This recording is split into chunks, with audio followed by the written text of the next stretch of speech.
Hey, guys, and otherwise, this is Jonathan O. Roselion. And I'm Noah, also known as Polyphonic, and you're listening to Horns and Wings, the podcast where we talk about Saga, one issue at a time, painstakingly slowly. What's going on this week, John? The theme music is what's going on. Oh.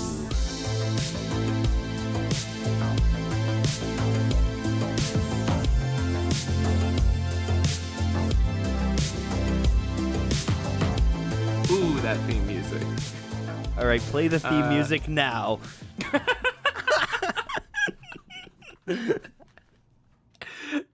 What's great is that she's actually playing the theme music now. Okay, Ooh, all right. Wow, I didn't see that one coming. Twists on twists on twists. This is a fun thing, because I wonder, like, she could put it on that third one, but I hope she put it on the first one. That's my secret hope. Yeah. That we just sounded like idiots for the second and third. As opposed to all the other times when we don't sound like idiots.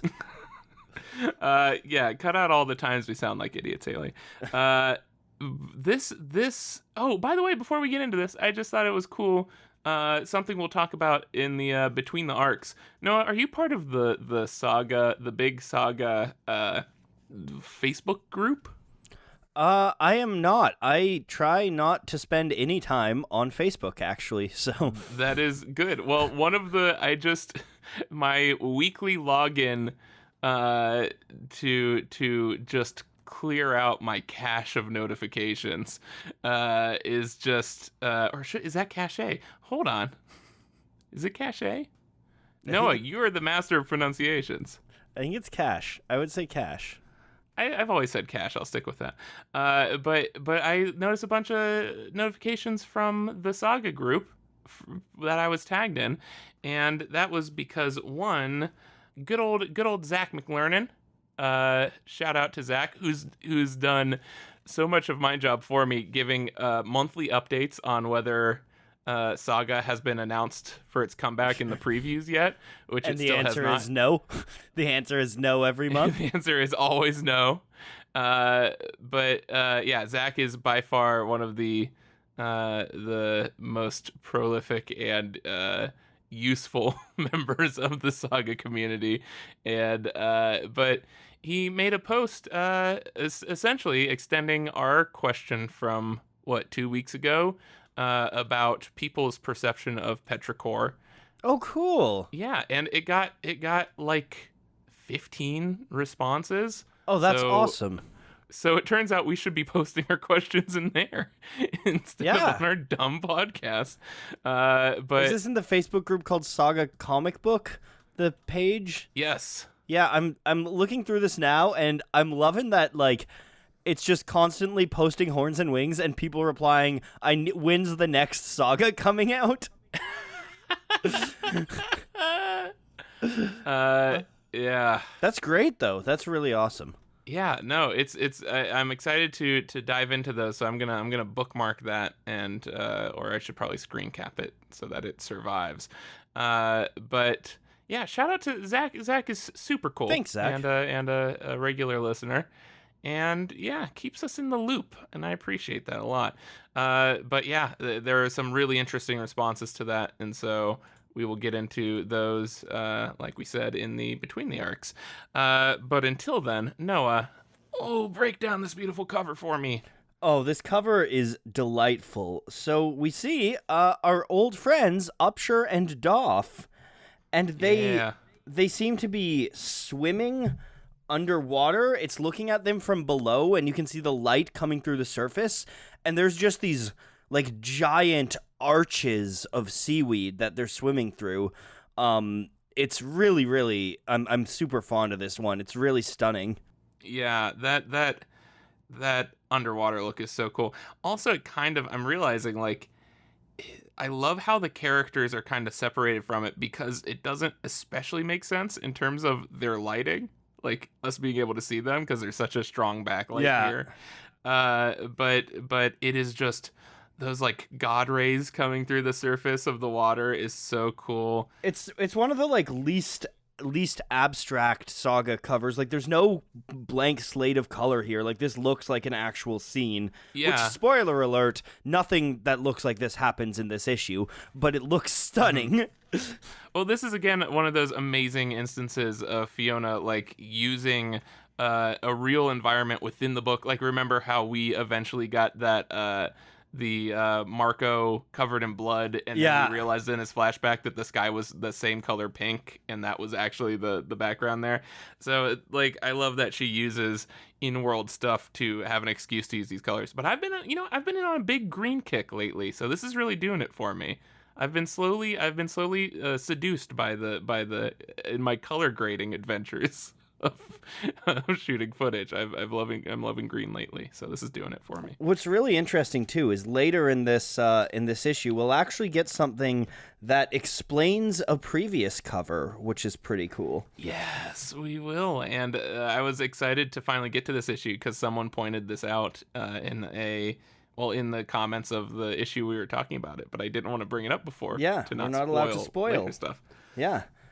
Otherwise, we'll get 4-star reviews.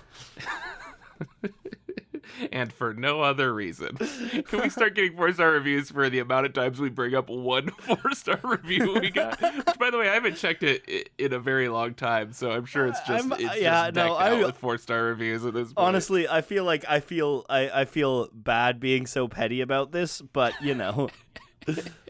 No, go ahead and could you describe this first scene while I look up what new 4-star reviews we've gotten? Yeah, all right. Well, we open on Doff in a black room developing. That's what they're called, right? Dark room. Dark room. That's the word. Go. In a CIA black site. We open up on Doff in a dark room developing a photograph. He's interrupted by Upshur bursting through the door with a newspaper. And on the newspaper, we see the headline, "Freelancer Killed While Visiting Demimonde," and we see that Upshur has learnt that the brand is dead. Upshur says that this means they can start investigating Marco and Alana's story without their heads exploding now. But Doff is kind of like, that was years ago, like, let's forget it, plus it's not worth the risk. So Upshur decides to test the story by going out into the hallway and telling everything about Marco and Alana to the editor, who shrugs it off and walks away. But Upshur's head didn't explode, and so he says, how many frequent flyer miles do we have left? So I love this. It's always so. Is this just me, or is it just super refreshing whenever their story comes into play? I love them. They're just really, they're I don't know, they're a good duo. Saga's got a lot of good duos. Yeah, and it's just such a refreshing, like, little outside perspective, and I love that it's like just. I mean, the genre shifts gears a bit to the, like, sort of, like, detective journalism stuff that's always fun, and which this is by far, like, one of the most, like, genre faithful storylines in the book. Yeah, and I think in a way that makes it just super novel. It's very much like Spotlight or whatever. Yeah.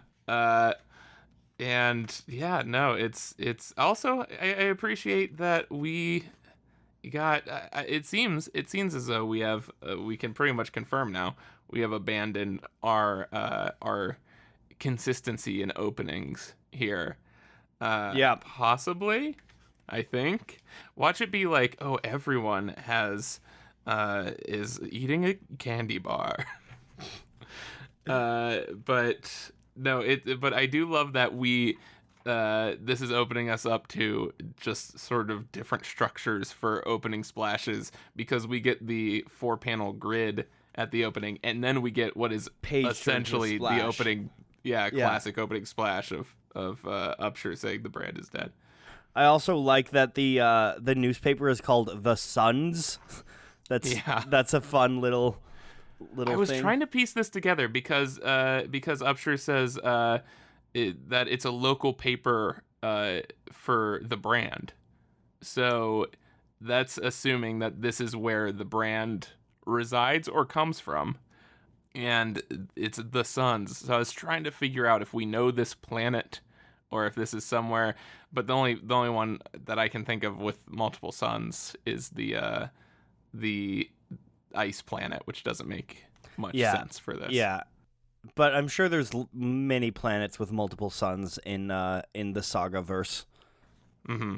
Did you notice the sort of like molding around the the door frames and the ceilings and stuff? Yeah, and the windows. Yeah, it's super interesting. It's very like Little Mermaidy.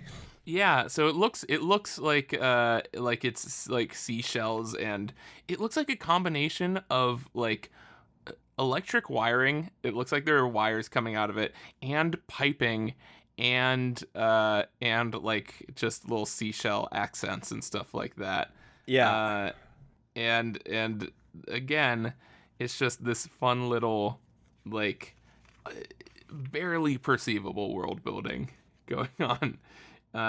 And yeah, I want to figure out what the purpose of it is, but I don't know it. Aesthetic.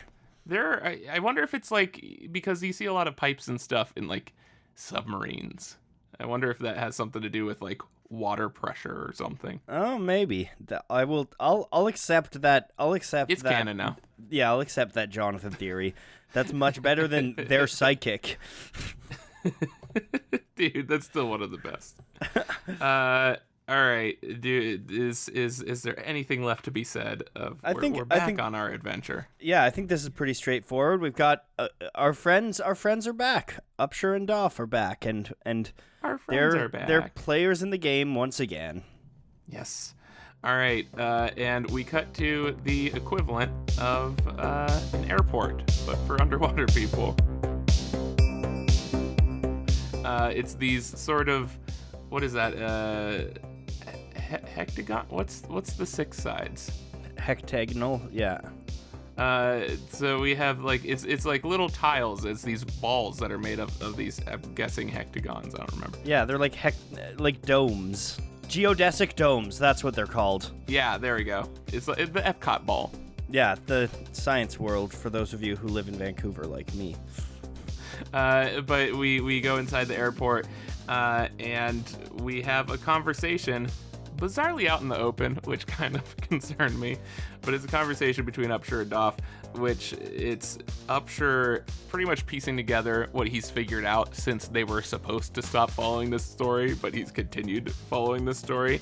And it's that, we heard about we saw that he was watching the open circuit, and figued out that Zipless was Alana. And specifically figured it out because of her quoting a heist line while on fadeaway. Yeah, and he used that to look into Gardania. What is it? He used that to look into Gardania, their newspaper sources there, and found a misconnections from someone. Here, let me see if I can find the actual misconnection. To my brave warrior from Wreath, this is your favorite dance instructor from Gardania, hoping for good news about your beautiful daughter. You have my number, please call. And it's a misconnection from Ginny, whose name I finally remember because it's in this. Who is either a nice person or an evil homewrecker, depending on which of us you ask. I think we're all a little bit of both. And so because of this, they have their next lead, which is tracking down Ginny. And the Doff kind of tries to talk Upshur down from pursuing this further, pointing out maybe it's not news, maybe it's just two people who like to screw even though everyone else thinks it's gross or immoral. Obviously a parallel to them. But Upshur points out that, if a picture of them making out got on the front page, no one would care, but a picture of Marco and Alana would be sort of groundbreaking. And Upshur has the amazing, almost His Girl Friday-esque quote here. It's sweet that you're worried about our subjects, but they made their bed. It's our job to go through the dirty sheets as they fly off planet in their very Emperor Palpatine shuttle. Yeah. And I'll pause there. I'll do the next bit too. But I just realized how much just cool junk is in this airport. Yeah, I love the tube. Yeah, so it's like above the walkways that you see in airports that are like the lateral or people movers. Is that what those are people called? Movers, moving sidewalks, whatever you want to call them. Yeah, flat stairs. Flat escalators. Did you forget the word for stairs. Escalators? Shut up. No. Here we call them stairs because every staircase is an escalator. But above that, they just have a big like Futurama tube of water that a bunch of people are swimming through. And bags it's making me... also just look... yeah, just like shipping bags through that, which is great and very airporty. And yeah, it's making me very... I'm realizing how much I want to be this species. Yeah. Because it's like they get to... One's walking across with the surfboard. It's like they get to be like above water and they breathe air, but also they could just hang out in an ocean. And that sounds so nice. Do you notice what's going on behind Upshur in that first panel? Yes, someone is watching, I'm assuming, the open circuit. Yeah. Or whatever. I don't know if those helmets are used for something else, but they've got the little VR helmet on. Yeah. Yeah, so many little Easter eggs. Yeah, no, it's there's nothing more novel to me than just seeing like normal ass people of an alien species. I think that's one of Saga's biggest strengths, is that it's just like people wearing just raincoats and have bad haircuts and shorts and stuff. Like it's I feel like that's an underrated thing about Saga. And just like them sitting at a gate, like, yeah, I agree. The mundanity of so much of it. Yeah. I think, the pinnacle is Prince Robot shitting. Yeah. Shitting on a toilet. But yeah, no, this is just it's I miss it. Also, it looks like their baggage carts are hover carts, which is nice. Oh yeah. That's cool. Yeah. Real hard-hitting story analysis here. Noah, John. It's not the open circuit. If you notice on the next page... Oh, yeah, he's got a controller. He's got a game controller. He's playing Half-Life Alyx. He's running some Tony Hawk's Pro Skater remastered. God damn it, don't remind me. I want to play it so bad. Oh, God, that in VR. Oh, yeah. Space planning. All right, so next scene. I would definitely not get nauseous doing that.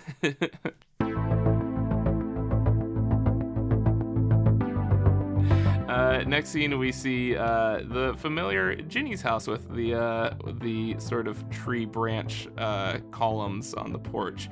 But we get a new face opening up the door when Upshur and Doff ring the doorbell, and it is Ginny's husband. Who doesn't seem super interested in what Upshur and Doff are there for. Henri. Henry. Henri. And Henry is my headcanon is that Henri is Quebecois. Yeah, no, he looks like enough of a douchebag. Yeah, and his name is Henri. Multiple friends from there.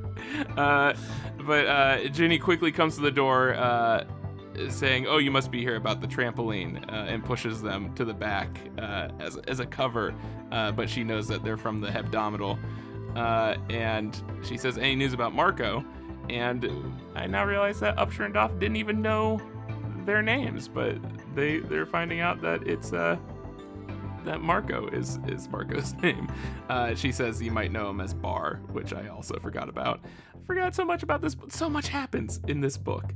But she says that they were just good friends, but she doesn't want her husband to get the wrong idea, and that Marco's kid was stolen by the Robot Kingdom because a neighbor saw Prince Robot wandering around the neighborhood, and assumed that, he was behind it, and that Marco actually called her from, what was it, Outcome. There we go. A payphone on Outcome, apologizing because he wasn't going to be able to get her grandpa's shield and sword back to her. Which gives Upshur and Doff... Peak Marco. Yeah, it gives Upshur and Doff a good idea of who Marco is. And they also ask her if there was anything unique about Hazel, but Ginny says she was just an ordinary little girl. And they realize that Outcome is in the deep northeast, last stop before the solar graveyard. And that might be the closest we get to a name for the Hoth planet. And then we end the scene with Ginny's kid coming back saying, "What the heck? Dad says you're trying to sell my trampoline." And Upshur says, or Doff says, "Don't worry, kid. Your mom drives a hard bargain. Way too rich for our blood."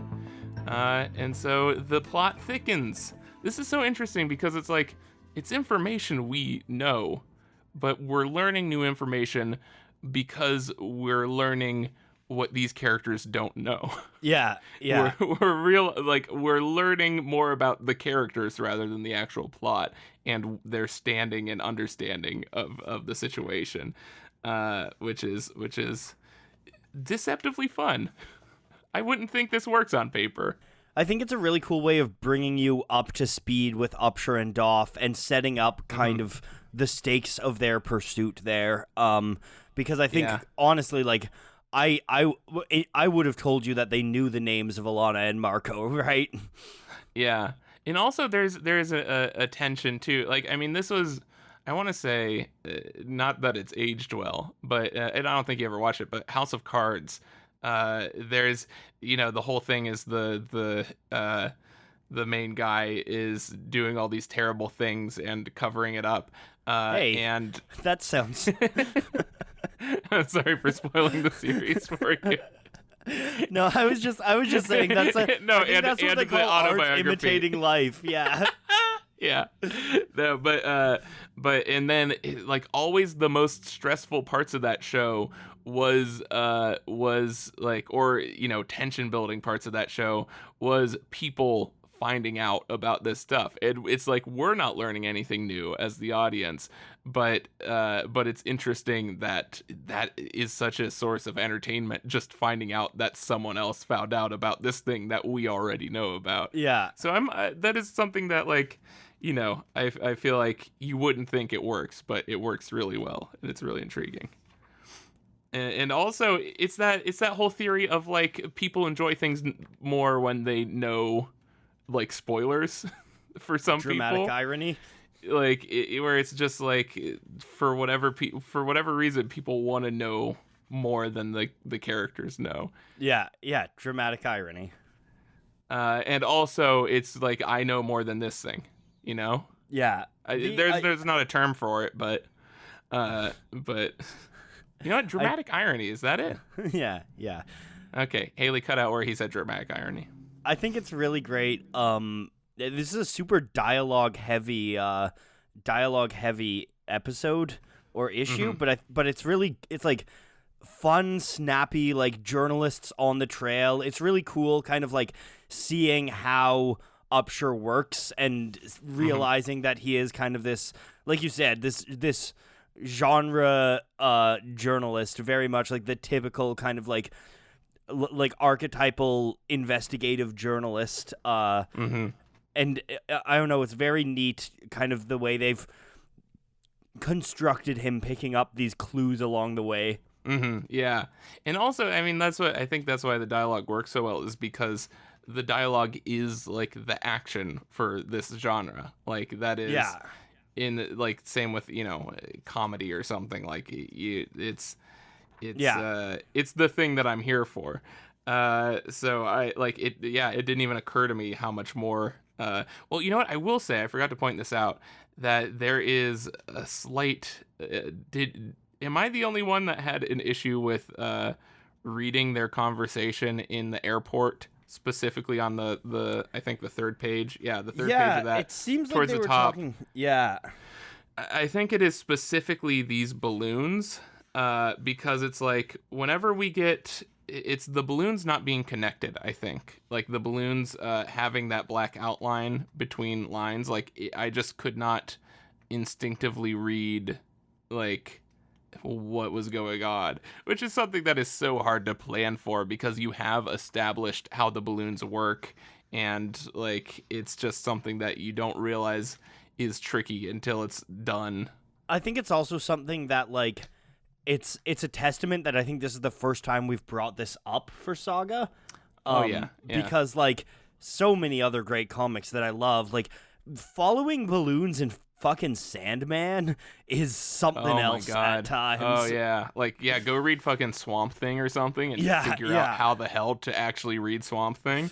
No, I think that is our biggest praise for Phonographics, is that this is the first time we're 34 issues into this, and or 33 issues into this, and this is the first time we're bringing up an issue with it. So our one tiny nitpick is actually the greatest praise for Phonographics, because it has been flawless up to this point. Absolutely. And it's one of those things, like knowing that, you know, Haley as a letterer, and knowing her struggles, like this is one of those things where this is also essentially the best solution to this problem. And there's kind of just, as a letterer, you're largely written into a corner with a lot of this stuff, and you just do the best with what you got. And it's not necessarily an issue with like even the art, because it all does fit in there. But it's just tricky I think it's just a matter of like the balloons not being able to overlap, and also in that second panel on the third page of the airport, it's having to wait till the second balloon to see where the tail is pointing. It just, so there's my reading through this, I mistakenly read like Doff's dialogue for Upshur and vice versa for part of it. I think it's tough too, because both of them have the blue or like the blue-green voice. Which also, like, that's something that when you see that, you attribute it to one specific character, like Isabel. Yeah, exactly. And so that's also a little tricky. That would have been cool if they had done, like, you know, the Upshur's was the same color tone as Upshur. Honestly, it's always bugged me a little that they didn't do that. I feel like Upshur's might be a little too light to stand out against the white. Yeah, you're probably right. But maybe just use, like, you know, the same shade as the shadows on Upshur or something. But yeah, no, that is some constructive, not even criticism for the creators. They already made the book. There's nothing they can do about it, and they undoubtedly figured out for future Upshur and Doff things what they might have to avoid. But just for people out there who want to make comics and stuff, and also just people out there who might criticize it and be like actually annoyed by it, but just know, like, no, this is it is absolutely insane that they have not gotten to that point before. Yeah, where they've been stuck in that position. Because with that, it largely comes down to, we'll have to redo the art. And, like, you don't do the letters generally until the art is actually done. Yeah. So, like, they would have to, and that might involve reformatting entire pages. So, yeah, no, I don't blame them. But all right. Otherwise, it's good. And it would be a lot easier if it was telepathic, too. By the way, that's another thing. When they're talking, like, connecting the balloons, it's those, like, thinking bubble dots between them. I still kind of stand by this. I don't know, man. I stand by it because I don't remember the argument against it. The fact that their mouths are open and there's lines coming from their mouth when they talk. Well, that's to make other people comfortable with their talking telepathically. Okay. Should we go to the next scene? Yes, please. Oh, yes, please.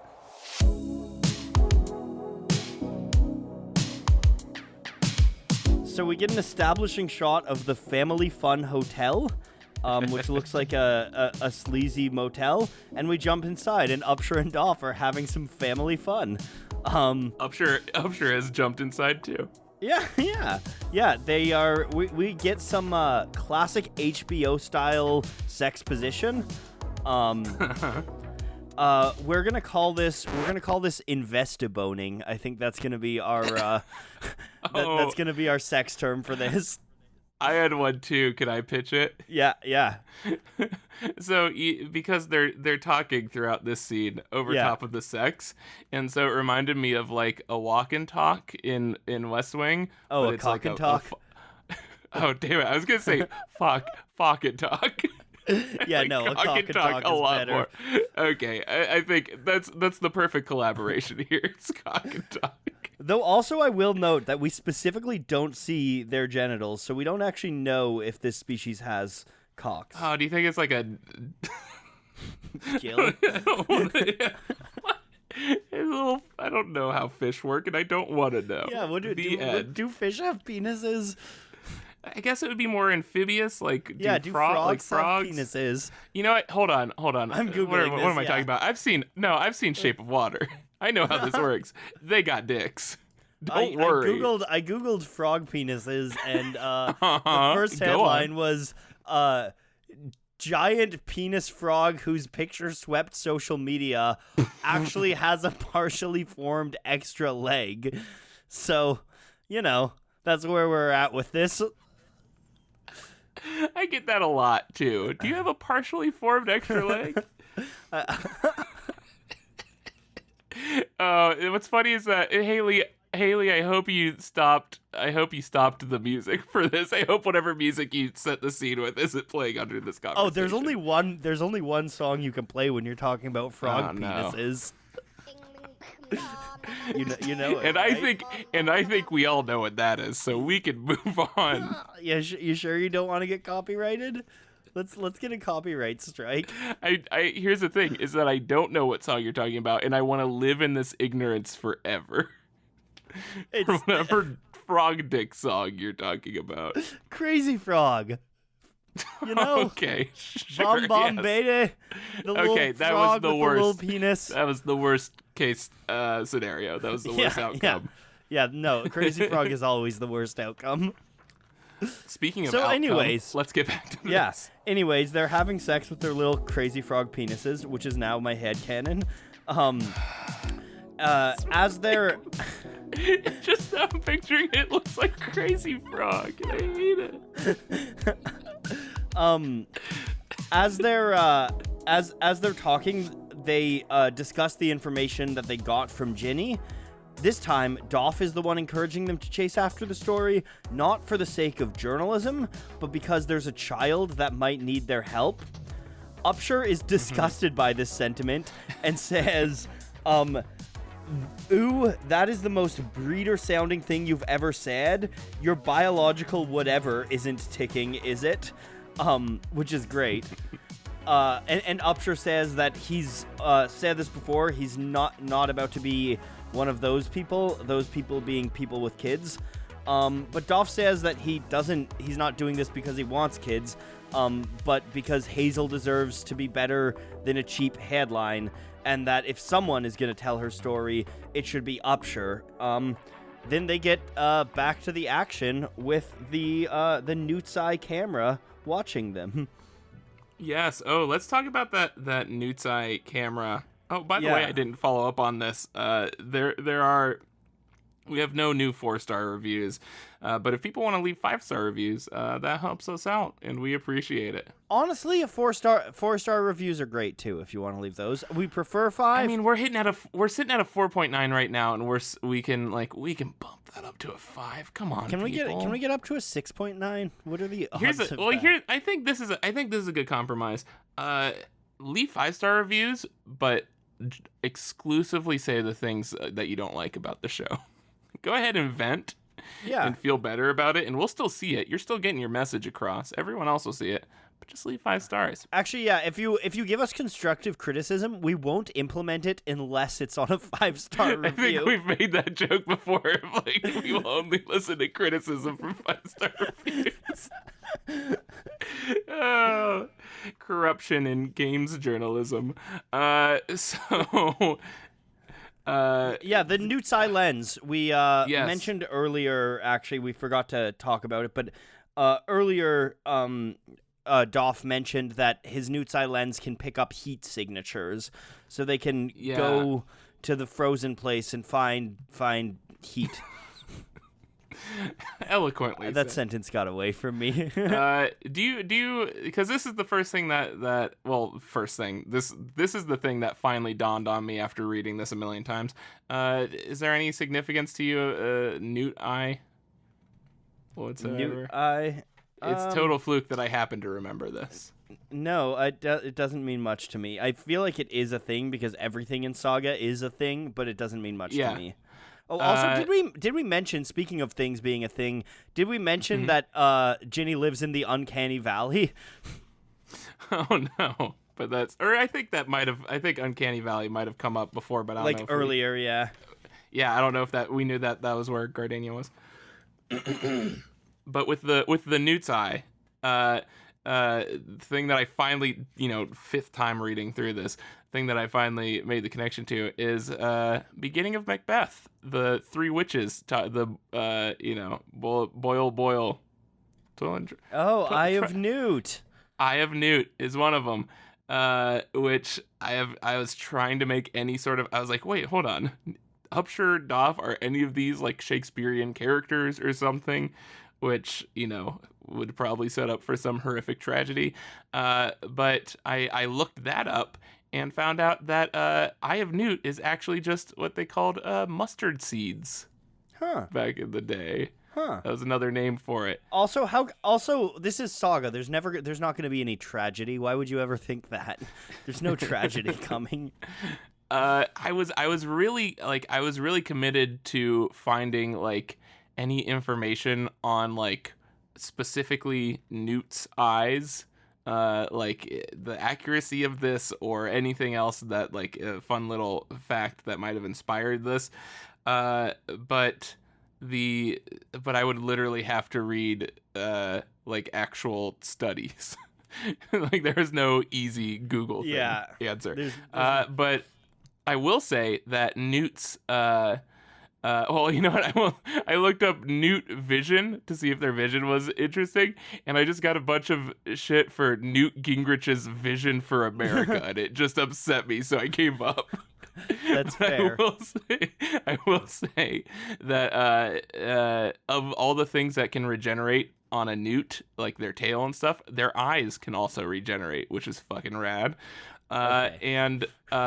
And Newt's Jonathan's Newt fact hour. Well, I think that's pretty cool, but also one thing that is barely a connection here, and definitely not intentional. But they see they have trichromatic vision, which is fun because that's sort of what film strips shoot in. Oh yeah. So yeah, there's a fun little thing for you. See Noah, it was worth it. No, it wasn't. We did it. All right. No, we did it. Yeah. Yeah, and then do you have this or do I have this? Because I have a summary for this next page, but then it goes into... go ahead and summarize that next page then. Okay.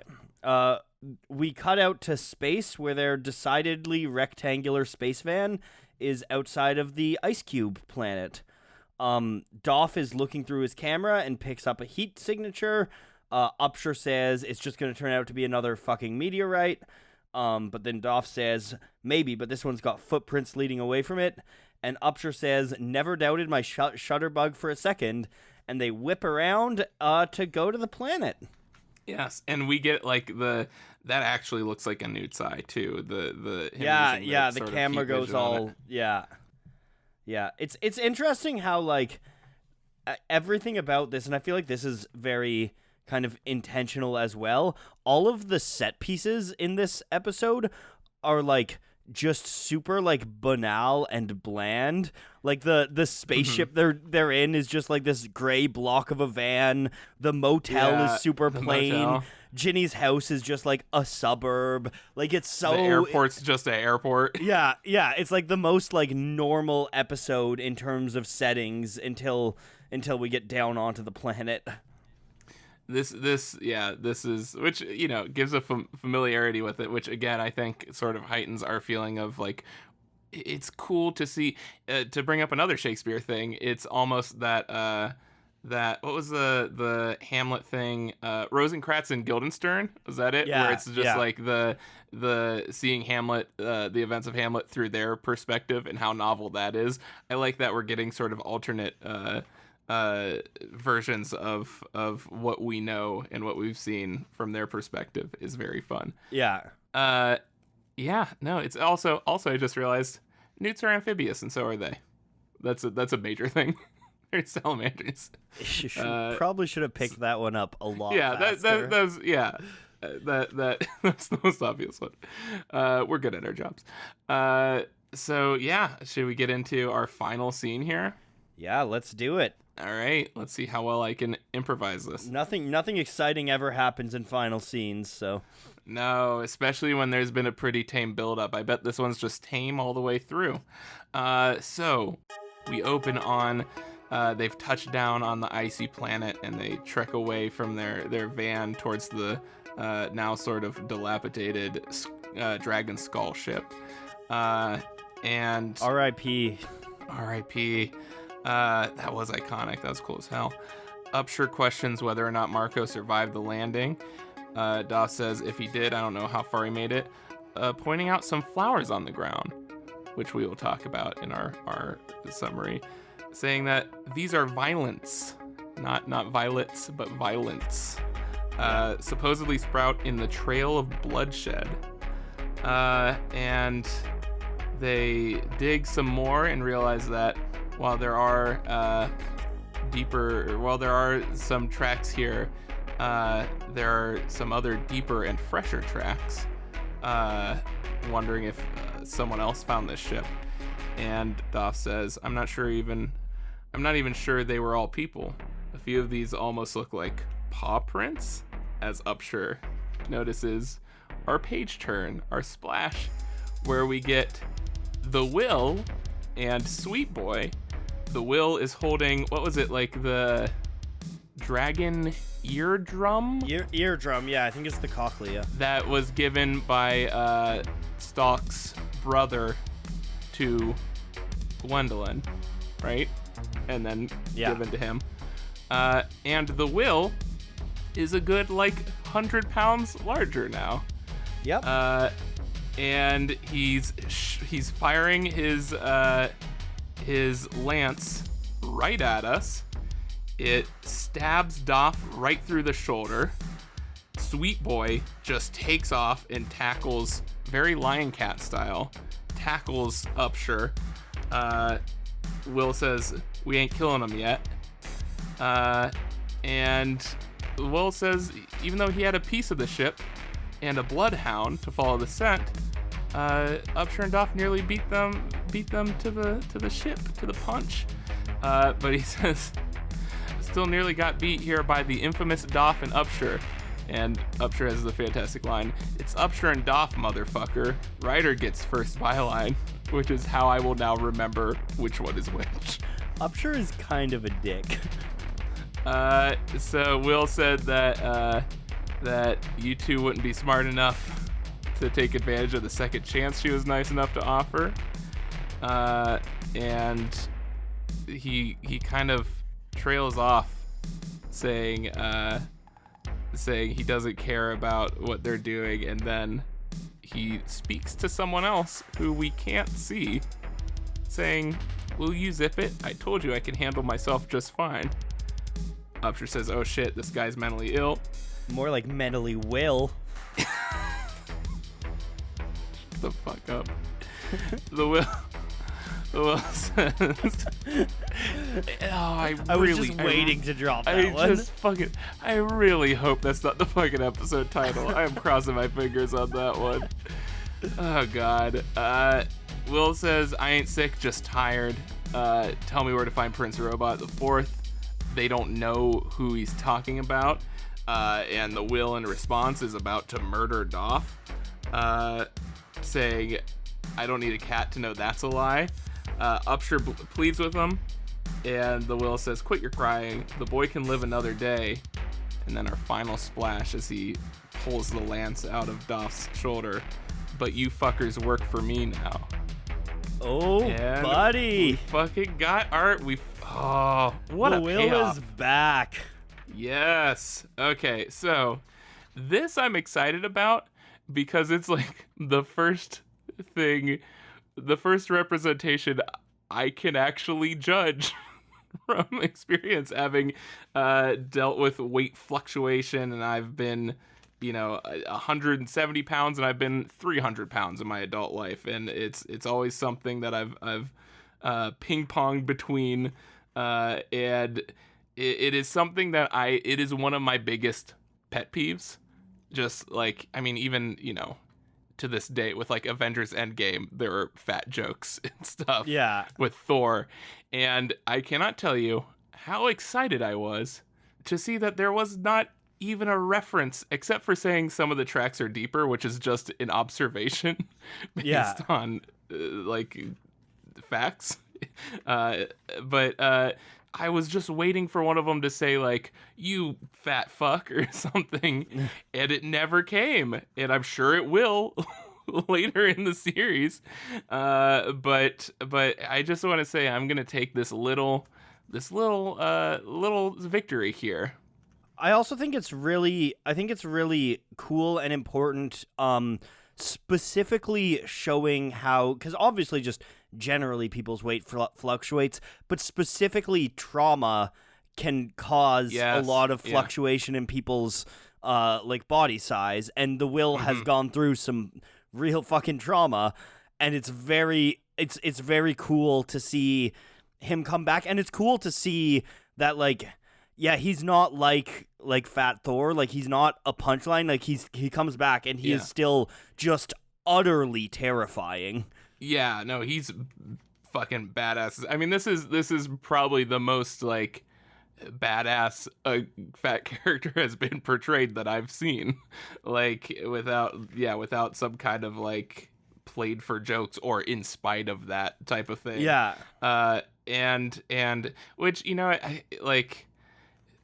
I guess that's just the state of media, which is something I definitely want to get into with comparing this and another scene in this issue to Petrichor's introduction.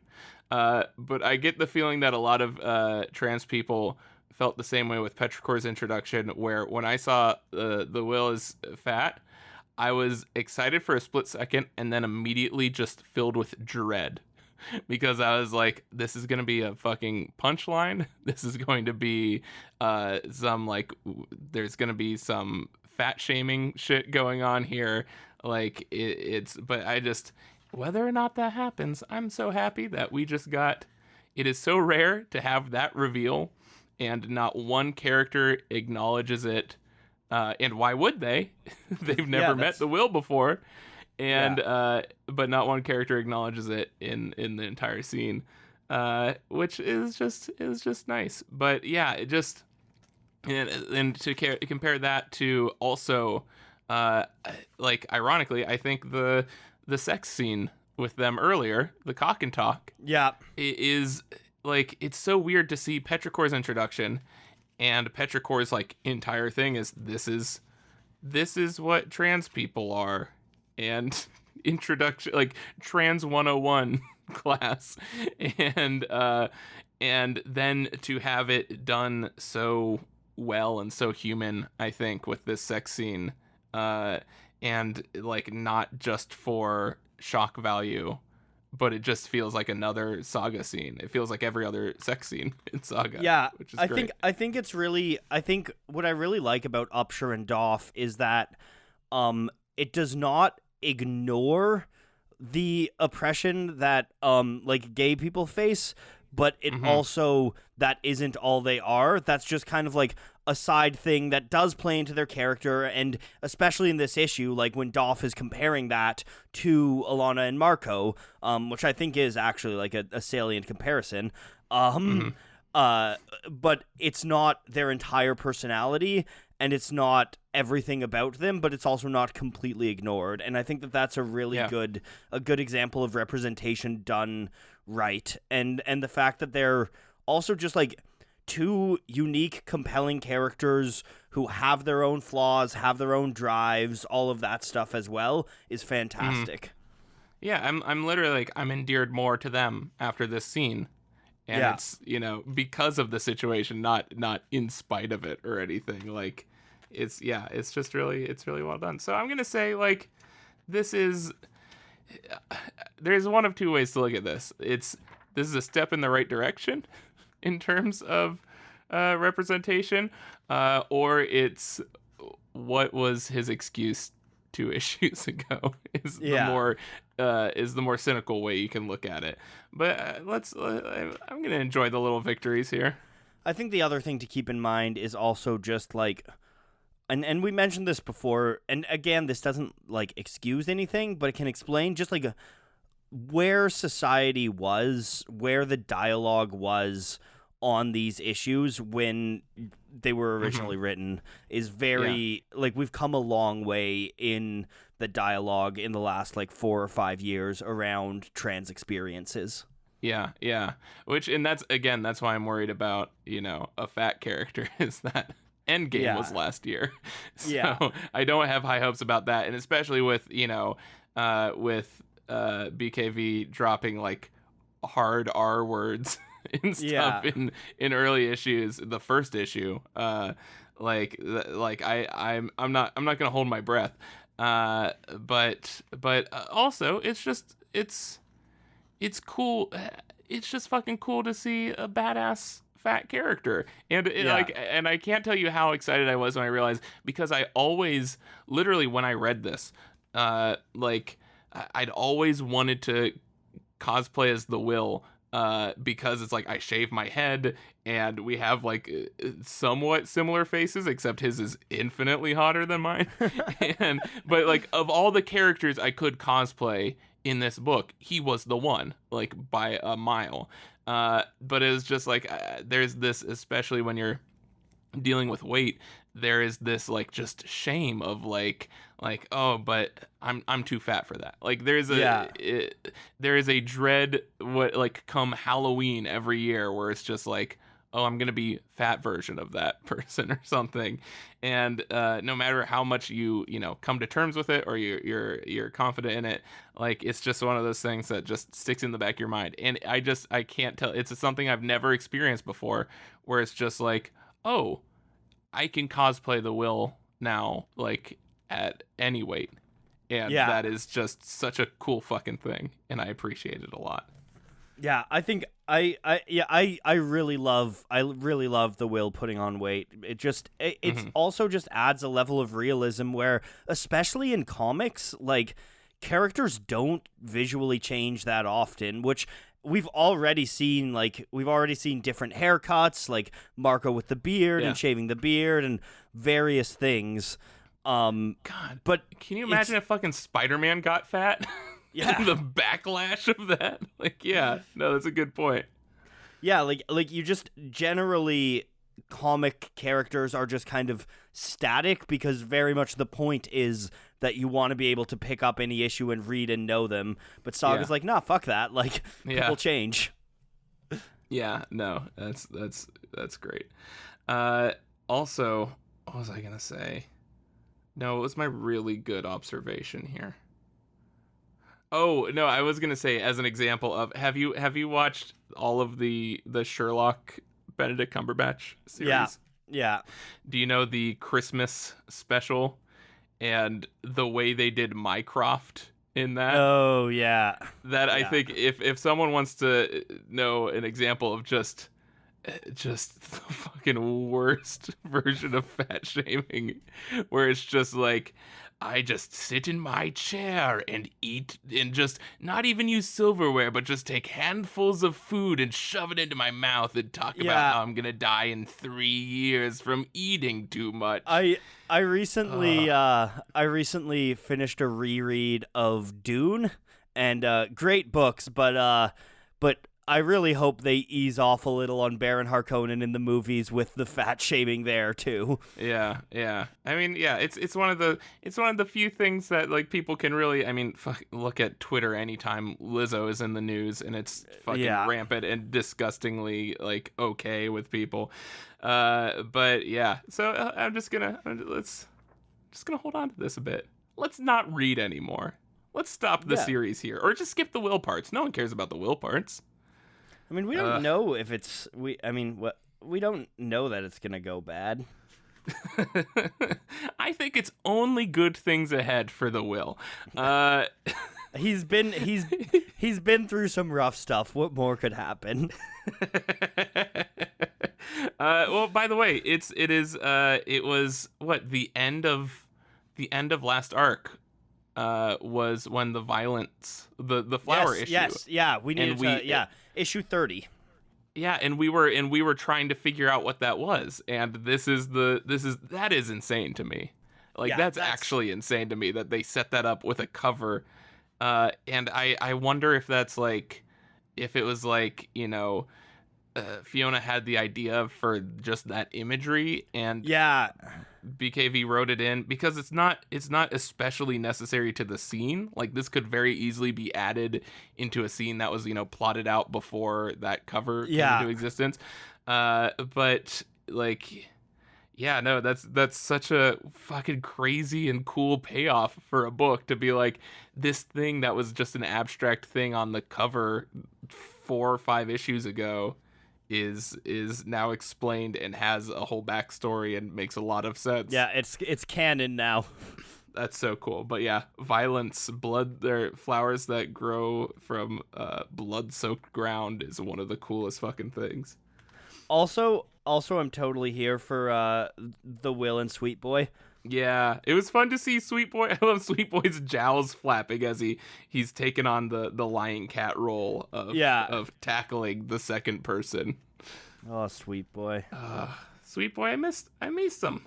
I missed him. Yeah, I missed the Will too. I know he's a questionable human being, but I missed him. Yeah, I should also point out, like, I'm so excited about this horrific murderer. Is that, but again, this is the best we got. Yeah, it's cool stuff. Also Upshur, I love Upshur and Doff's outfits for this. That's some trendy shit that I would absolutely wear, and the fashion for Fiona remains impeccable. Yeah, they're working for him. Oh, this is such an exciting way to, and this is also just sort of like their actual first introduction to the main narrative. Because wasn't it even like last time we had their main like continuing storyline, it ended with the introduction of the brand. Yeah. And so they never even, except for, did they question oh god, I can't even remember her name now. Who is the lady that is pulling all the strings? Oh, Lance Vez? Corporal McHenry. Oh, McHenry. Yeah. Did they ask McHenry about stuff? I don't remember if they interviewed McHenry. It's actually been a minute since we've had a Lance Corporal McHenry. I wonder what she's up to behind the scenes. And that's exactly what she wants. We're playing her right into her fucking hand. Yeah. But yeah, no, it's really cool to like, this feels like that Game of Thrones thing where it's like someone's been off on another continent for so long and it's them finally running into like one of the main characters type of thing. Like, they've been in their own little world and now they're like right in the fucking middle of it. We're setting up some of the pairings for this arc, some of the who's gonna be with who's gonna be, because there's Saga's very good at just like trading off pairings where like you had the little trio of Goose and Robot and Marco, and like you've got various people, Gwendolyn being with the Will and then on her own with Sophie, and there's various people kind of flitting back and forth around, and we've got a new team up that is definitely a voluntary team up. I wouldn't be surprised if like a major early component of plotting out arcs for Brian K. Vaughan is just figuring out the pairings and who would pair well with other characters, and sort of basing like reverse engineering, having it roll from there. Yeah. Because I feel like that is such a main factor in the structure of this entire story, is just coming up with those new pairings. It's good shit. Next issue is really good too and has one of the best covers ever, so I'm excited to talk about that. Oh yeah. I've just been sitting here staring at it. Me for the too. last 10 minutes. Any other things that we should point out here? Any other Newt facts for us? No. Well, it kind of looks like Newt Gingrich. It's close. Okay. No, what's your favorite moment? I mean, it's got to be the Will coming back. That's like, Yeah. I love the Will. I love the fact that he's come back having put on weight. I love the fact that there's not immediately a snide remark about that. I love the fact that he's still badass, but also clearly fucking insane. Yeah. Yeah. I love really exciting. I love all of it. Yeah. I've missed the Will. I really have. He adds a lot to the story. Yeah, he is. He's the loose cannon, man. He's the wild card. Yeah, that probably would have been my choice. Also, I've sung the praises of how fucking good the sex scene is, but I'm gonna go with the violence. I think that is such a cool thing that I've never ever seen in a comic before. Yeah. So shout out to that. That's fucking rad. Noah. Yeah. Song. I think in my mind, and I'm not actually usually a huge AC/DC fan, but in my mind, the Will coming back is pure Back in Black. Ooh, yeah. I feel like there is no way we didn't already add that song when Prince Robot came back. In black. In black. So now people get to listen to that song twice. Oh, because people are definitely listening to this playlist all the way through. That's definitely a thing that people do. I love it. You know what? I'm gonna tie some strings together here, because they were hunting the truth, and then Doff certainly got hurt here, and we referenced the Truth fat Hurts. representation. Yeah. So Truth Hurts by Lizzo is what we're going for. See, I'm glad I saved my choice. I had some anxiety about improvising a song choice, but I just made this playlist great. I almost said Juice, because the juice ain't worth the squeeze if it doesn't look like the Will. Oh, that juice is worth the squeeze. Noah. Oh, one second. My phone is ringing. Oh, that's so weird that your ringtone is the Questions theme song.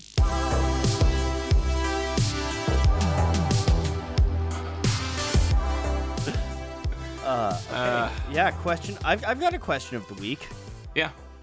What is a time in any form of media, saga or otherwise? What's a moment where you remember feeling represented, and how did that feel? Yeah. You know what? I like that one. I'm gonna use my question to ask. What's your favorite Newt fact? Why didn't you answer that? Why didn't you answer that question? No, I'm gonna just second your question here. We're going with one question for this one. We already have so much fucking shit to talk about between the arcs. Yeah, I think it's gonna be a double between the arcs this time. I can't. We did like a quadruple between the arcs last time, and I know we're trying not to catch up. We're really Any day now, no, it's gonna come back. I think we should have a between the arcs, like a general between the arcs and a Petrichor special. I think that's what we should do. Yeah, I think if we're adding a bunch of between the arcs, then we might have to switch back to an episode every week for those, so people don't go a month. Yeah. Or we can like do this those. last case, it was like 2 months between actual issues being covered. But yeah, we'll go with that. Wait, since when did you care about regular uploads?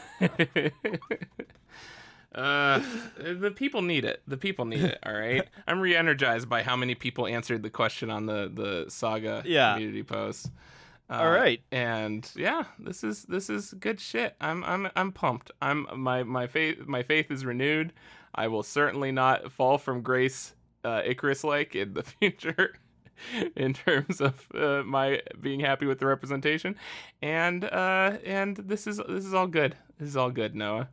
A big old thank you to where people can find you. Thank you to Noah for telling people where they can find you. Yeah, you can find me on Twitter or YouTube at Watch Polyphonic. It's actually fitting. I'm gonna have a video this week featuring another fat badass. I've got a video coming this week on Run the Jewels. Yes, I was so excited when I saw that teaser image you posted. I'll send you the video now. You can get the video. Oh, I'm good on that. I don't okay. really give You a don't shit want to about watch that, it. but... You just like the idea of. No, I just remembered. It just made me remember how fucking good Run the Jewels is, and I just wanted to listen to their new album again instead. Yeah. So check that out. I think this is one of the best videos I've ever made. So please watch it and say nice things. There's going to be a lot of people saying mean things. Certainly not. Yeah, I'm gonna say check out. Actually, coming very soon, probably around when you're hearing this. Haley will be posting her first solo podcast episode, the Behind the Stuff podcast that we do on the Patreon. Getting into it's like, and she went like it's a scripted. Essentially video essay, which is just like, This American Life or something like that, I guess is what scripted video essay podcasts are. She did one about the Guillermo del Toro Hobbit that never was. Oh, that sounds amazing. It is fascinating to hear what he had in store for that and why that didn't happen and how that affected his movies after that. It's really, really interesting. And I just read the finalized script for it right before recording this, and it is fantastic. So look forward to that. That's for $5 plus patrons. So yeah, go check that out. And as always, a big old thank you to Fiona Staples and Brian K. Vaughan and Phonographics and Image Comics for making the best damn comic with the coolest damn characters. And thank you to Haley for editing this doozy of a shit show that we've handed you this episode. And as always, Noah, as we always say, am I shitting? Yeah, we'll go vanilla for this one. Goodbye. Bye. Bye.